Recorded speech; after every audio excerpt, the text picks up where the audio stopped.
Okay, here we are up under the truck.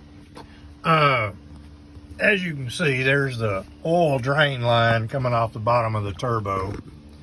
And there's a little heat shield over that motor mount. I know factory says take the motor mount off and get the heat shield out of the way, but I know you can't really see, it's kind of dark up there, but that's where that coolant line screwed in. If you take like a big screwdriver or a pry bar, that little heat shield will bend enough to allow you to get a socket in there on that flange bolt and get it out. And then you got two little bolts on that oil coolant line. So anyway, we're fixing to get started pulling this stuff loose. Also, on doing this project, I would recommend you go to Amazon or someplace and get this little old tool. It's specific for this job. It's not that expensive, and it's well worth it when it comes time to putting it back and torquing it down. It makes the job a lot easier, because I know back there on them bolts, these front two are fairly easy to get to, and then there's one on the bottom right there, you can't see it, you just kind of have to feel for it. And then over there on that back side is another one, and it sits pretty close to the exhaust manifold bolts, so you will need a thin wrench like this to fit in there. A regular boxed in don't fit in there. When I originally done my first turbo on my 3rd gen, I ground a boxed in wrench down to get in there to get the nut off, but it was such a pain to do, I broke down and invested in this little old tool. It's not that expensive, and it's well worth the money. All right, let's get started pulling that tube off and start getting the oil drain line underneath and that top oil line right there. So let's get started. Okay, I undid the grid heater, took the battery out. The wires, they got little tabs that hold them in place there. This one broke on me. And then there's another one that mounted right here in this hole. But anyway, the wires are loose now. The battery box, it's got this bolt, this one, and you can see a couple on the inside. And then down below, they've hidden a couple of more up under here. So anyway, and I can see I still got more stuff attached to it here, so I'll have to get that stuff loose. All right, well, now that the battery box is out, as you can see, I managed to get this tube out. It was a little bit of a chore getting it out because it runs under this refrigeration line here. And anyway, I also got the oil line loose, as you can see. I still got to get this sensor out. I may wait and take that loose after I get it out, so that I got a little more room to get to that little, looked like about an 8mm screw there. I think I'll probably just wait on that.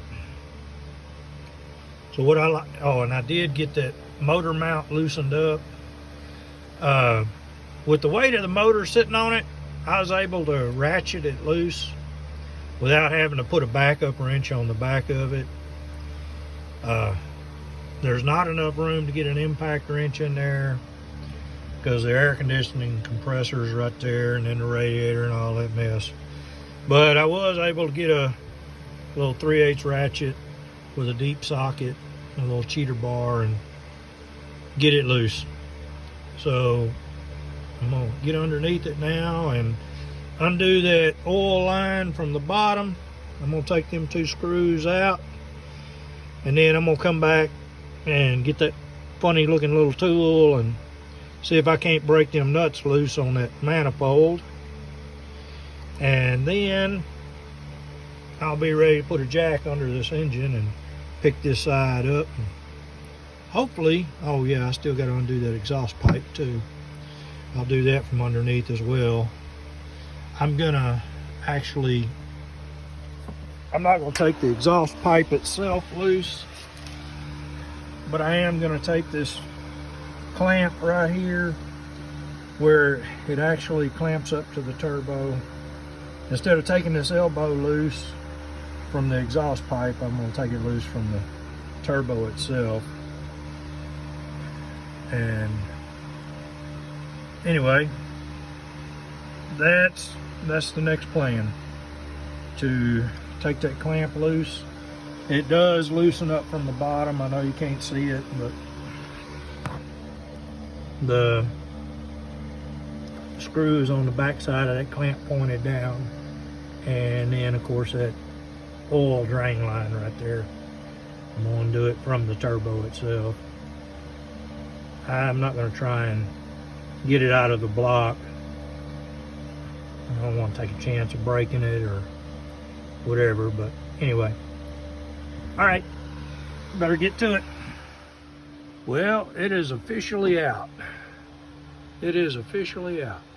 All right, what I did is I got me a bottle jack, and right there on the corner of the block next to the air conditioning compressor is where I picked the motor up at. And as you see, I just undid that motor mount and raised it up a little bit. I did bend that return drain oil tube, pulling it out. I'm not sure what I'm gonna do there. I may try and get it out of the block. That way, I don't know what I'm gonna do. Whether I'll reattach it or reattach it after I put it back in, or attach it to the turbo and then try and stab it in the block all at one time. I don't know.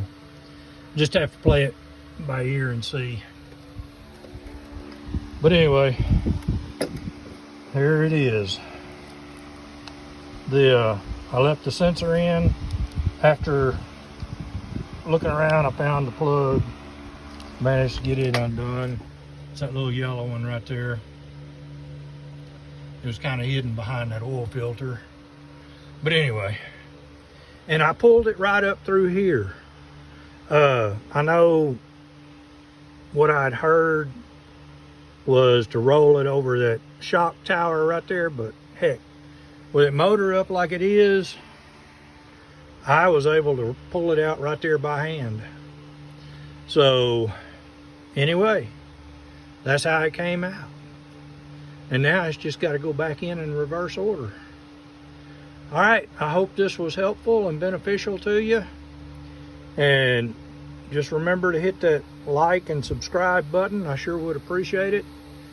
And I may do another one on my installation process. I don't know yet. But anyway, that's it. That's how it came out. All right, y'all have a good one. Bye for now.